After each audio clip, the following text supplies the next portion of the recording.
हिंदी के पेपर में मात्र 24 घंटा बचे हुए हैं। अब इस 24 घंटे में कैसी तैयारी करें, कैसे शुरुआत से रिवीजन करें, क्या क्या पढ़ें, चैप्टर को पढ़ें, क्वेश्चंस को करें, एमसीक्यू क्वेश्चंस को करें, अभिव्यक्ति माध्यम को पढ़ें, क्या क्या पढ़ें। दिमाग खराब हो रहा है ना। परेशान मत हो, मैं हूं ना, सब समझाता हूं आपको, हर एक चीज को बताता हूं आपको कि आखिर आपको अब किस तरीके से पढ़ना है कि मात्र 24 घंटे जो आपके सामने बचे हैं उसे आप इतना प्रोडक्टिव बना पाए ना भाई कि 70 से भी ज्यादा नंबर आ जाए। अब यहां पर वो बच्चे जिन्होंने अभी तक भाई कुछ नहीं पढ़ा है, आपको कि सर हमें कुछ भी नहीं आता, कुछ बच्चे कहते हैं सर हमें लिखना नहीं आता, आंसर्स की फ्रेमिंग नहीं आती, हम कैसे कर पाएंगे। तो मैं बताता हूं, सब्र रखो, सारी चीजें मैं आपको बताता हूं। देखो बच्चों, बहुत ही सिंपल क्लियर कट बातें हैं। अगर आप चाहते हो कि इस 24 घंटे में कुछ बहुत बड़ा सा हो जाए, कुछ बहुत जबरदस्त सा हो जाए, तो ये ऐसा नहीं है ना कि ऐसे चुटकी बजाते हो जाएगा। आपको थोड़ी सी स्ट्रेटजी फॉलो करनी पड़ेगी, थोड़े से ट्रिक्स, थोड़े से टिप्स जानने पड़ेंगे, समझने पड़ेंगे कि भैया किन किन चीजों को फॉलो करें तो हमारा पेपर बेहतर नहीं बेहतरीन होगा।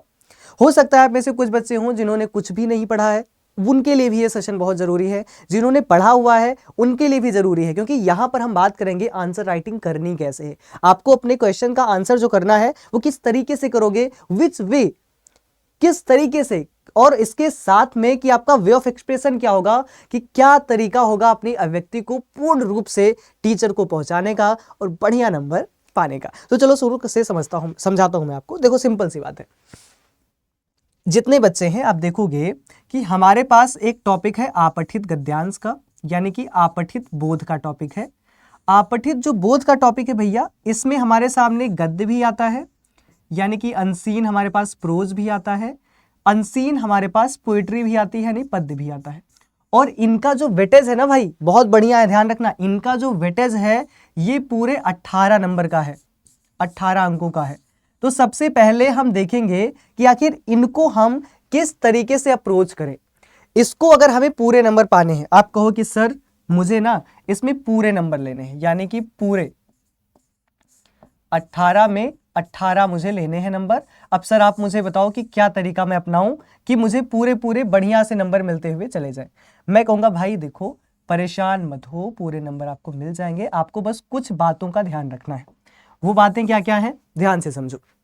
आपठित गद्यांश को क्या करना है, अप्रोच कैसे करोगे। सबसे पहला पॉइंट है कि कम से कम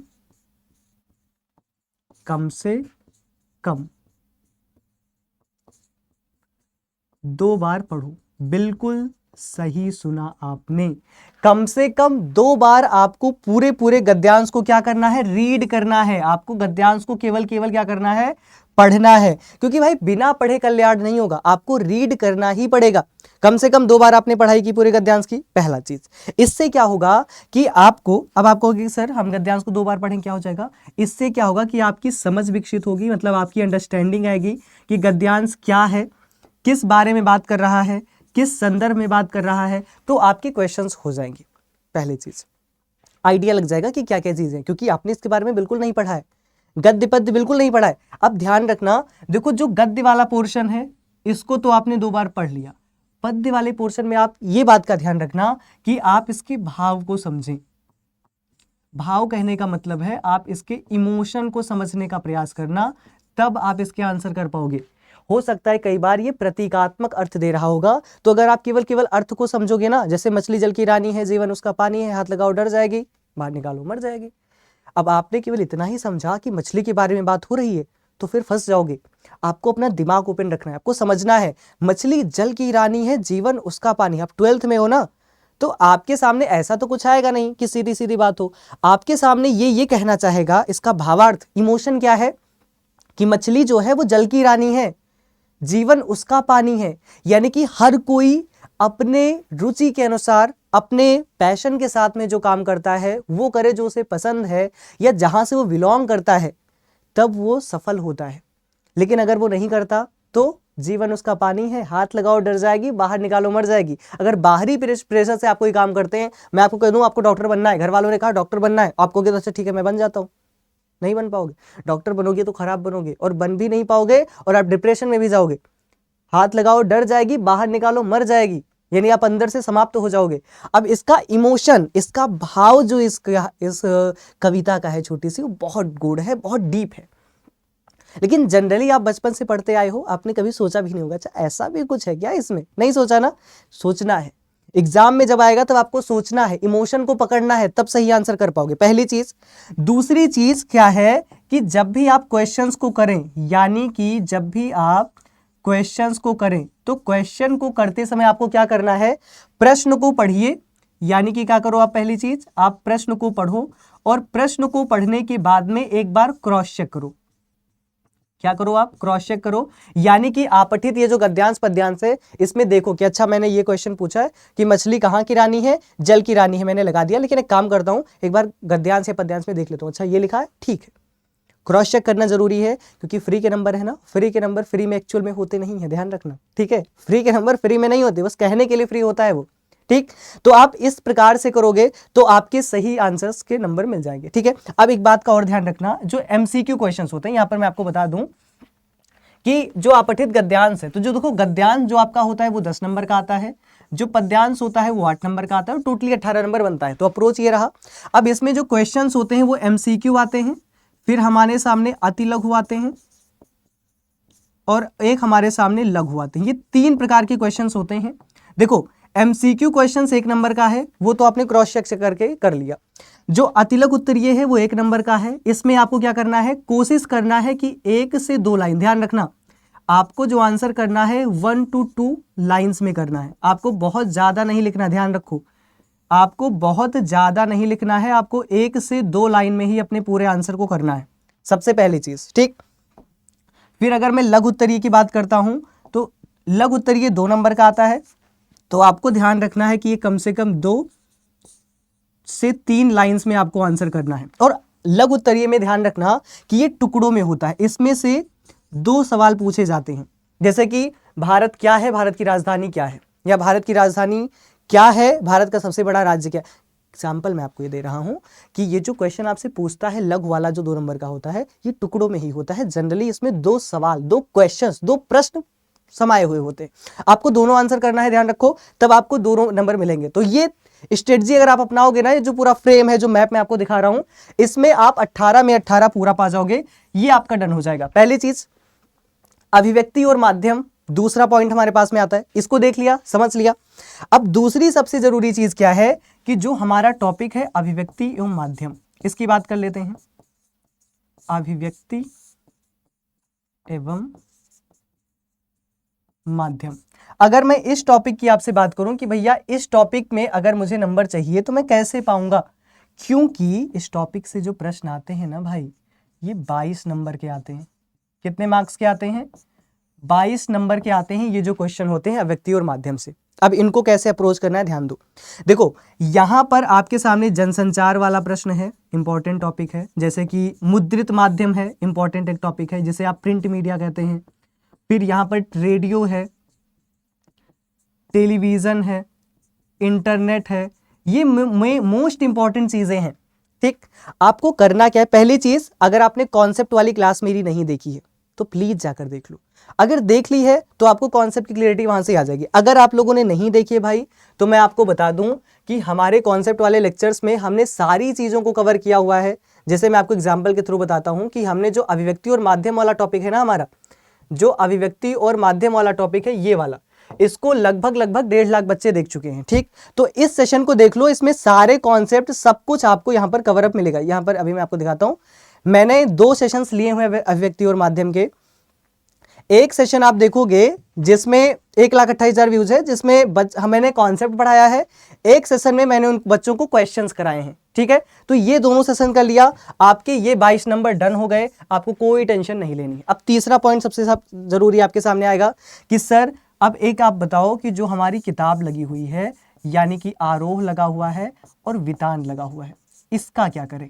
यानी कि इनके चैप्टर्स को पढ़ें, व्याख्या को करें, क्वेश्चंस को करें, क्योंकि ये सबसे बड़ा वेटेज रखता है। हमें ये पूछा जाता है पूरे 40 नंबर का।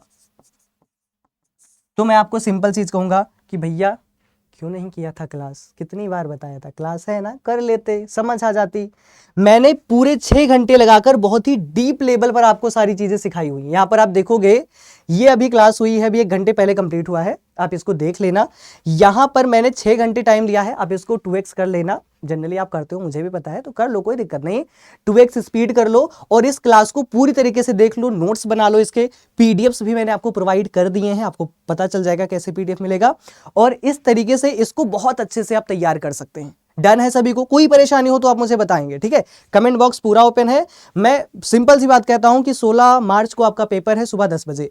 जब तक आप परीक्षा हॉल में नहीं जाते तब तक कोई भी समस्या है, तुम्हारा भाई खड़ा है, तुम्हें परेशान बिल्कुल भी नहीं होना है। अंत तक मैं आपके सामने रहूंगा और आपको बढ़िया तैयारी के साथ भेजूंगा कि पेपर में फोड़ कर आऊंगा। बहुत सीधी सी बात है, मेरा एकमात्र उद्देश्य है पेपर फोड़ कर आना है आपको, ठीक है? तो ये चीज ध्यान रखना, इसमें सारी चीजें कवर हो जाएंगी और इस प्रकार से आप पूरे 80 आउट ऑफ 80 मार्क्स के लिए तैयार कर लोगे। अब आप में से कुछ बच्चे होंगे जो कहेंगे सर हमने कुछ नहीं पढ़ा। भैया तुमने कुछ नहीं पढ़ा है, और अगर इन वीडियोस को ध्यान से देख लिया, पीडीएफ्स को ग्रो थ्रू कर लिया, पढ़ लिया, मेहनत कर लिया, तो मेहनत करने के बाद तुम्हारे दिमाग में पूरे सिलेबस का फ्रेम बन जाएगा। क्योंकि मैंने चैप्टर्स को बस सीधा नहीं बताया है, मैंने उनकी कहानी सुनाई है। आप क्लास को देखोगे मजा आएगा, समझ में आ जाएगा। कहानी सुनाई है, एग्जाम्पल्स दिए हैं, रियल लाइफ एग्जाम्पल्स दिए हैं, कनेक्टिव किया है कि आपको मजा आ जाए और आपको समझ में आ जाए। तो अब क्योंकि वो चीजें क्लियर हो जाएंगी, तब कहोगे सर क्या आ जाएगा? अभी भी एक चीज बचा हुआ है, अभी भी एक चीज बचा हुआ है भाई, और वो चीज क्या है? वो चीज है 16 मार्च का दिन। उस दिन आपको पता चलेगा, 16 मार्च का दिन, और 16 मार्च के दिन सुबह 4 बजे, आप चाहो तो टाइम को जल्दी भी कर लेंगे, कोई दिक्कत नहीं है, सुबह 4 बजे यहां आपके लिए एक धमाकेदार सेशन होने वाला है, जिसमें हम रैपिड रिवीजन करेंगे। क्या करेंगे भैया? हम इसमें हम करेंगे रैपिड रिवीजन, और बहुत ही डीप लेवल पे रिवीजन करेंगे। अगर आप इन सारे सेशंस को देखकर बैठेंगे तो वो रिवीजन आप कनेक्ट करेंगे, वहां पर क्वेश्चंस लिखने का तरीका, आंसर्स लिखने का तरीका, किस तरीके से क्वेश्चन को अप्रोच करना है, जो आता है उसको बढ़िया से कैसे लिखना है, जो नहीं आता है उसको बनाकर कैसे लिखना है, वो सब कुछ मैं आपको बताऊंगा। चैनल का नाम ध्यान रखना, CUET अड्डा पर एक क्लास होने वाली है। कहां पर होने वाली है क्लास भाई? यहां पर आपको सर्च करना है CUET अड्डा, CUET 247 पर जाना है आपको, और CUET अड्डा पर यहां पर आपने क्लिक किया, क्लिक करके लाइव सेक्शन में आप गए, और लाइव सेक्शन में आपको क्लास मिल जाएगी रैपिड फायर सेशन की, ठीक है? इस क्लास में आप बढ़िया से सुबह 4 बजे मिलना भाई, फोड़ कराओगे एग्जाम में, इस बात की पूरी गारंटी है। लेकिन यार देखो, मैं आपके लिए मेहनत तो बहुत कर रहा हूं, ये आपको भी पता है, तो आप थोड़ी सी मेहनत कर दो ना। आपको क्या करना है कि ये जो लाइक्स हैं आपको 10,000 पहुंचाने हैं। कितने पहुंचाने हैं? 10,000 पहुंचाने हैं। तो प्लीज 16 मार्च से पहले जाकर 10,000 पहुंचा दो। इट्स अ हम्बल रिक्वेस्ट, ठीक है? और बहुत बेहतरीन तरीके से हम सारी चीजें करते हुए चल रहे हैं। कोई भी दिक्कत, कोई परेशानी हो तो आप डेफिनेटली बताते हुए चलोगे। बस 10,000 लाइक्स होने चाहिए। ये बात भाई तुम्हारे भाई को, एक भाई से कह रहा है, भाई को चाहिए ये चीज, ध्यान रखो, ठीक? यही आपकी तैयारी का रामबाण होगा। फिर आप कहोगे सर तो 15 मार्च का क्या? परेशान काहे हो रहे हो भाई? Why fear when chewing gum is here. 15 मार्च यानी कि कल के दिन, 15 मार्च के दिन ध्यान रखना, जो 15 मार्च का दिन होगा ना, उस दिन भी हम बवाल करने वाले हैं। 15 मार्च को हम क्या करेंगे कि सुबह सुबह हम रैपिड फायर करेंगे, है ना? और फिर शाम को हम गेस्ट पेपर करेंगे। ये सारी चीजें आपको यहां पर मिल जाएंगी। CUET अड्डा चैनल पर आप जाओगे, यहां पर ये सारी इंफॉर्मेशन आपको प्रोवाइड हो जाएंगी। तो बस इससे जुड़ जाओ, सारी चीजें मिल जाएगी। 39 वायरल टॉपिक्स में आपको कराऊंगा सुबह सुबह 11 बजे के राउंड में आपको कराऊंगा, और इसके साथ में सारी इंफॉर्मेशन मैं आपको देता चलूंगा। बाकी फिलहाल इतना ही है। इस सेशन के लिए आप पूरे एनर्जेटिक तरीके से तैयार रहना। सारे कॉन्सेप्ट को आपने पढ़ लिया तो ये सेशन रामबाण होगा, ध्यान रखना इस बात को। ये सेशन रामबाण होगा और मुझे ज्यादा से ज्यादा संख्या में चाहिए। मुझे भी देखना है कि आप में से कितने विद्यार्थी हैं जो टॉप होना चाहते हैं। एक बार कमेंट करके जरूर बताना, और अगर लगे कि सर मुझे कुछ और डाउट है, पूछना है, तो पूछ लेना भाई, कोई परेशानी वाली बात नहीं है, ठीक है? बाकी इसी के साथ मिलता हूं इस वाले सेशन में 16 मार्च को सुबह 10 बजे। बाय बाय, टेक केयर, अपना ध्यान रखिए और पढ़ाई करते रहिए।